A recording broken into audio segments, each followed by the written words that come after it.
Well, good morning, everyone. This is Deacon Steve coming to you from my basement, our little apartment that we have here, and this is the study that we have. It's a nice, quiet room I like to spend time in. Let me talk a little about, from my viewpoint as a psychologist, not just a deacon, how to deal with our current situation. It is certainly a difficult situation, and I think that it's a situation that because there is such change going on, for instance, people are not going to work, or you have your children at home with you uh, all day long, or your spouse is around all the time. There's change that is happening. You can't go out for sure. Can't go out to dinner. Can't go to the stores because of change. We can be very stressed, and studies have shown that it's not necessarily negative change that makes it difficult for us. That positive change, even a good positive change as far as a job change, for instance, or moving into a nicer house, whatever, that those things are greatly stressful as well. So I think we are all probably stressed under these difficult circumstances. And I think some people, adapt well to change. Some people, it feeds into their flexibility and their ability to be creative, whereas others perhaps are not so. Uh, so perhaps part of it is to figure out where you're at. What is your stress level? And I think it's important that perhaps you go with the flow. And I know that's easy to say and difficult to do, but I think it's important at this point to be patient with yourself, be patient with the circumstances that we are encountering. And I think one important thing is to develop a new routine, and I know it'll be a new one. Things will be different for you, but develop a new routine and try to keep it. We have to eat, we have to sleep, showering, getting dressed, doing things around the house. My wife and I are taking frequent walks at particular times of the day. So I think it's important to have a routine and to keep it, and a routine that includes perhaps a variety of activities. Some entertainment. Certainly, I will speak more about prayer in a moment. Uh, but to do a number of things to meet our needs. And I think it's important to know what needs you have. Are you a very social person? Do you need to have a significant piece of your routine connecting with others? And I think hopefully you're connected. Well, I guess if you're watching this video, you're connected to the internet, and that offers a great number of opportunities. Recently I read books to all of my grandkids over the internet, and it was just delightful and great fun to see them. But I think as well, if you have children, making sure that there's a routine concerning homework, concerning intellectual kind of things. Certainly giving them some time to play, to be kids, but also structuring some time for them to use their minds, to grow, to develop, to learn some things. I think it's important that keeping a routine gives us a sense of control, and I think that's probably something that we lose when there is great change. I think it's also important to be realistic about your expectations. I remember early on in this crisis, people were saying, it's going to go away. People were saying that it was not going to be very bad at first when the numbers were very low. But now it looks like it'll be around for a while. We're going to have to deal with this. We're going to have to structure our lives in the face of this coronavirus. So have realistic expectations. And I think what that means is or what can help, I think, in that regard, is the old AA adage to take one day at a time. I think when we are anxious and worried about things, we tend to uh, expect things to go quickly. And let us just deal with what we are facing. I think one important thing is to keep things in the present. We can live in the future, and certainly we can live in the past. I think this calls us to spend more time in the present, to be more aware of what is going on now. There's a great saying of letting go, excuse me, and letting God. I think that's something that's important here, to know what we can change, the serenity prayer, to know what we can change, what we can't change, to know the difference, to be able to handle those things that we cannot change. For instance, my kids got me a pickleball paddle for Christmas, and so early January I was learning the game, learning the skills. That was great fun. At this point, the gym is closed. I cannot do anything about my pickleball skills. I guess if I develop any of them, it's going to be a while before I get back on the pickleball court. So you have to give up. We have to sacrifice. I think that fits well with our being in the middle of Lent. I think it's also hard to predict things. So being in the present is dealing with what we have. And as things come up, we can deal with them. Now, I think it's important to note as well that you're going to get bored, you're going to get tired, you're going to get scared perhaps, we're going to get irritated, certainly be worried and anxious. I think that these are probably normal responses to this circumstance. Experience those feelings. Don't deny them. Don't push them away. Don't be. I'm going to get through this. I'm not going to. I'm going to be strong. This is a difficult situation. So be open about accepting those feelings that come up. Experience them, and then let them go. Perhaps put words to them, say something about them, perhaps keep a journal over this time, but don't let your imagination perhaps go too wild. And I think that it can. We can develop expectations for all kinds of things, and it can get pretty wild and out of control. So just kind of keep it in at a reasonable level. We will get through this. I think it's important to note that this virus can be killed by simply washing your hands. And I know that's not a panacea to everything, but nonetheless, we will get through this difficulty. So have realistic expectations.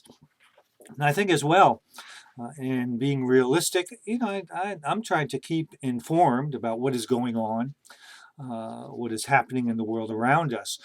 However, I think it's important, and I like this, is to stay informed, but don't be inundated by it. Don't be obsessed by these things. These are certainly difficult times. I remember a kid that I saw in my practice who was watching the Weather Channel 24 hours a day, and every little storm that was in the West Coast he was obsessing about. So please, be informed, watch the news, but don't go overload on it. I think that's something that can be harmful. We can surround ourselves with this information, and that's, we still have to have our lives. We still have to interact with people. We still have to exercise those basic things. I think it's important to note that we're probably all dealing with anxiety. This is not easy for any of us. So we are all in this together, and we do not know what will happen, how this will turn out. The economy is in bad shape as a result of this, but fundamentally, I believe it will come back. But we can't predict. We don't know. So let us kind of hold our expectations in abeyance at this point. Now, I think that anxiety is something that we're probably all experiencing. And what anxiety does is it makes our response to these threats overwhelming. It almost paralyzes us. And so I think one thing that's important is to know that there will be another day tomorrow, and that there will be another day after that. That this doesn't stop us at any one point. And I think that it's important to note as well that we all have resources. We all have past experiences which I think help us to deal with this current difficulty. I think it's probably different for us all living at home, staying inside to the extent that we are. But I think that it's important to keep this in perspective, that we have access to music. We certainly have access to reading. We have access to church. There are many, many things that we continue to be involved with, that we continue to have access to. So I think that's important. I think we can still communicate with others. Certainly, we can still share with others. My book reading is an important thing. Tonight, a number of my wife and my wife's siblings are going to get together online. We're going to have a beer party. I don't know if we're going to drink any beer, but we're going to see each other. And I think that and interact. And I think that kind of stuff is important. There's some books that I'm reading that I had put aside. I was like, I'll get to them at one of these days. Well, this is the time. This is the day. My mother is in a nursing home, recently put in a nursing home, and we can't visit her. She lives in Philadelphia at this point, so we visited her once already when she was in there for the first couple of days. But she always tells me, Steve, send me a note, write me something. And I always, of course, say, yeah, Mom, I will, and probably never do. But recently I've sent her several notes, and I'm going to continue to do that. And it's something I probably should have done for a while now. But that's something that, I can't see her, I can't talk with her, but I can connect with her by sending notes. And I think it's important under these anxious circumstances to try to calm ourselves down. Try to breathe, maybe have a mantra, certainly have a word. There's a wonderful religious saying of breathing in Christ's peace. Place yourself in front of the crucifix, place yourself in front of the statue of Mary. Whatever can bring some calm to you. Put something on the computer that's a beautiful scene or imagine a quiet scene somewhere or some situation you were in that was peaceful. I think saying a word, saying quiet, paying attention to your breathing, I think that can counteract. Anxiety agitates the body. Anxiety agitates the mind. And so if we can calm ourselves down by reciting, certainly as I think Father did the rosary this morning, doing the rosary, doing something that is familiar, something that can bring us a sense of peace. And certainly I think that Jesus can do that. And I guess I've got to say that our faith is probably our strongest tool to get us through these difficult days. Our faith has so much to offer. I've been watching Bishop Barron on his daily Mass. When Father has done Mass or when he's presented his reflections, I've paid attention and logged in to the St. Jane website when those things are going on. And if you can't do it if it's hard to find time or to find one that's comfortable, certainly EWTN on TV. There are a variety of ways in which you can encounter the Mass and being in spiritual communion with God. I think Father Carl has done the stations, has done adoration, has offered us several things. I guess I have to say that I am not going out of the house. My granddaughter is greatly compromised as far as her immune system goes, and so we've decided as a family that we have to limit our exposure, that we don't know what would happen to her if she were to get this virus. She would be hospitalized at least. So we are staying home, and I'm not going to be present at any of the Holy Week activities and masses. I'm greatly sorry about that, but I think we've made a decision that that's what we have to do to protect our family. I think also in terms of our faith, now's the time to pray. To pray for the church, pray for the Pope, pray for bishops, pray for Father Carl. Pray for all of our fellow Christians, our fellow Catholics. It's time to pray for the government with the immensely difficult task that state, local, federal government has in dealing with this overwhelming crisis. I think it's important to pray for St. Jane, for sure. Pray for the people that you know. And I think I would add that it's important to call people.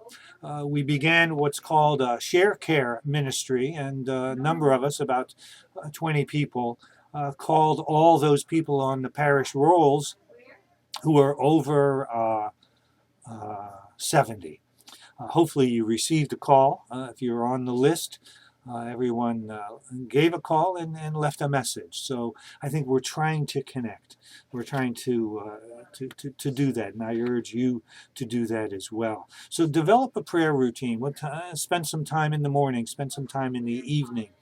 I think as well, if you've always thought, I'm going to go through John one of these days. I'm going to read Matthew. I'm going to, read the Psalms. Whatever.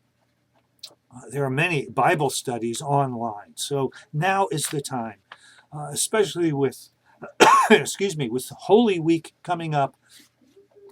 Now is a time when we need to honor God, honor Christ. We need to walk with him through his passion.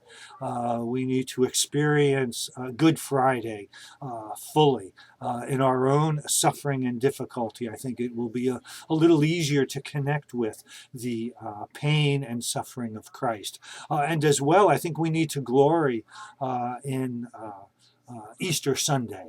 For that is a triumph for us. That is something that the world cannot give us. That glorious presence of God who is present in our life. So I think we need to meditate on our beliefs. Getting back to that idea of having a mantra, say something, Jesus, Son of the living God, I am a sinner, pray for me. Doing the rosary, those variety of prayers that the church offers us. Online, there are a number of reflections by priests and theologians, by bishops, by the Pope. I follow the Pope on Twitter, and there are many wonderful comments that he gives. So let us immerse ourselves over this next week, this weekend and this next week, in those things that the church will offer us. God will not forsake us. God is present to us. God is probably holding us up in our suffering, in our difficulty. As he has said, he is with us always. So as we participate in this coming week, let us make it real. Let us give over to it our lives. I remember reading of Jesus on his way to Jerusalem, where he faced Jerusalem. His face was like flint. And I think that's what we perhaps need to do in our faith. We need to be strong. We need to be strong in our belief. You know, we say the creed, let us live out the creed. In deacon formation, there was a wonderful saying that we acquired, and it was our rallying cry. It was gird your loins. Gird your loins. And what that means is that when an Israelite would go into battle, they would take their probably relaxed clothing and tighten it up. Tighten it up so they would be prepared to run, to fight, to battle. I think this is a time for us to gird our loins. So let us prepare ourselves for the coming mysteries of the church, of Christ's resurrection, of Christ's crucifixion, of Christ's trial, of those difficulties that he faced, of the stations of the cross. Let us place ourselves in those stories. Let us place ourselves in our lives. Let us give it over to Christ. Friends, I wish you well. I hope that you stay healthy and safe. We will get through this again at some point. We will meet again at St. Jane. We will shake hands. We will give our peace to each other. We will continue in our traditions. So may God bless all of you. Thank you for listening.